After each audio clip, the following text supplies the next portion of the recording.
श्री देवाजी पंडा की कथा। उदयपुर के समीप श्री रूप चतुर्भुज स्वामी का मंदिर है। देवाजी पंडा उसमें पुजारी थे। वे बहुत पढ़े लिखे नहीं थे, परंतु भगवान की पूजा अर्चना बड़ी श्रद्धा के साथ विधि पूर्वक करते थे। एक दिन की बात है, उदयपुर नरेश एक पहर रात बीतने के बाद मंदिर में आए। शयन की आरती हो चुकी थी। भगवान को शयन कराकर देवाजी ने भगवान के गले का पुष्पहार उतारकर अपने सिर पर रख लिया था और अंतर्ग्रह के पट बंद करके वे मंदिर से बाहर आ रहे थे। इसी समय महाराणा वहां पहुंचे।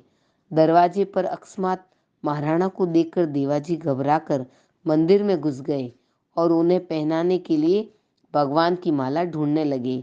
उस दिन दूसरी माला थी नहीं, अतएव महाराणा नाराज न हो इसलिए देवाजी ने मस्तक पर धारण किया हुआ पुष्पहार उतार लिया और बाहर निकलकर महाराणा के गले में पहना दिया।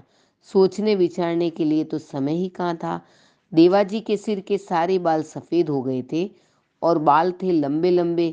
दो एक सफेद केश माला में लगे महाराणा के गले में आ गए। राणा ने बालों को देखकर व्यंग्य से कहा, पुजारी जी, मालूम होता है भगवान के सारे केश सफेद हो गए हैं। देवाजी को इसका उत्तर देने के लिए और कुछ भी नहीं सूझा। उन्होंने जल्दी जल्दी में डरते हुए कह दिया, हाँ सरकार, ठाकुर जी के सारे बाल सफेद हो गए हैं।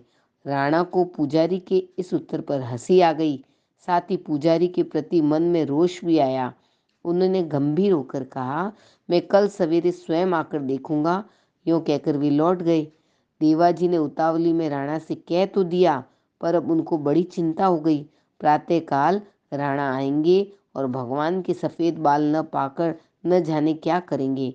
देवाजी की आंखों से नींद उड़ गई। खाया तो कुछ था ही नहीं। आंखों से आंसुओं की धारा बह निकली। देवाजी ने कहा, मेरे स्वामी, मेरे मुंह से सहसा ऐसी बात निकल गई। तुम तो नित्य नव किशोर हो, तुम्हारे सफ़ेद केश कैसे होंगे? पर सवेरे महाराणा आकर जब तुम्हारे काले बाल देखेंगे तब तुम्हारे सेवक की क्या स्थिति होगी? यों कहकर देवाजी फफक फफक कर रो पड़े। इसी प्रकार भगवान को पुकारते और रोते कल्पते रात बीती। प्रातः देवाजी ने नहा धोकर कांपते कांपते अंतर्ग्रह के किवाड़ खोले। उनका हृदय भय के मारे धक धक कर रहा था। किवाड़ खोलते ही देखा, कल्याणमय कृपा कल्पत्रु श्री विग्रह के समस्त केश शुभ्र हो गए हैं। देवा के हृदय की विचित्र दशा है। ये स्वप्न है कि साक्षात है? करुणा वरुणालय की इस अतुलनीय कृपा और दीन वत्सलता को देखकर प्रेम विहल और आनंदोमत देवा की बाह्य चेतना जाती रही। वे बेसुध होकर जमीन पर गिर पड़े। बहुत देर के बाद देवा की समाधि टूटी। उनके दोनों नेत्रों से आनंद और प्रेम के शीतल आंसुओं की वर्षा हो रही थी। इसी समय महाराणा परीक्षा के लिए पधारे।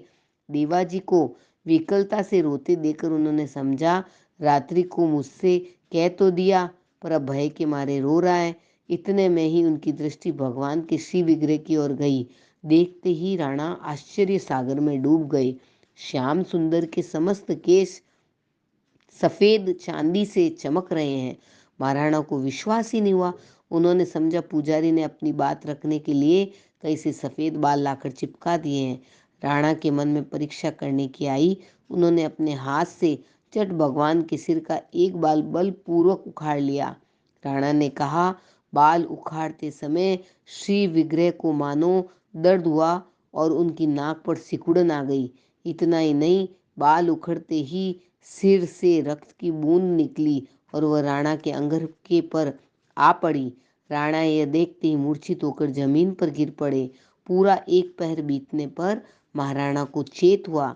उन्होंने देवाजी के चरण पकड़कर कहा, प्रभु, मैं अत्यंत मूढ़, अविश्वासी और नीच बुद्धि हूँ। मैंने बड़ा अपराध किया है।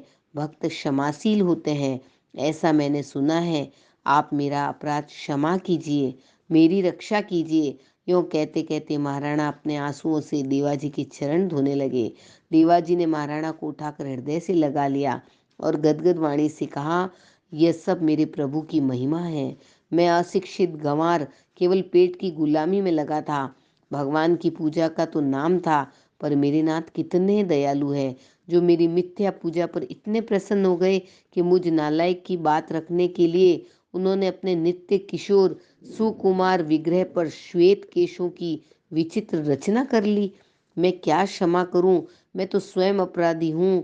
राजन, मैंने तो झूठ बोलकर आपका तथा भगवान का भी अपराध किया था, पर वे ऐसे दीन वत्सल हैं कि अपराधी के अपराध पर ध्यान न देकर उसकी दीनता पर ही रीझ जाते हैं। राणा तथा देवा दोनों ही भगवान की कृपालुता का स्मरण करते हुए रो पड़े। श्री चतुर्भुजी ने राणा को आज्ञा की, तुम्हारे लिए यही दंड है कि जो भी राजगद्दी पर बैठे वह दर्शनों के लिए मेरे मंदिर में न आए। इस आज्ञा के अनुसार उनकी आन मानकर जो भी राजा उदयपुर की राजगद्दी पर बैठते हैं वे दर्शन करने मंदिर में नहीं आते। बोलो भक्त और भगवान की जय हो।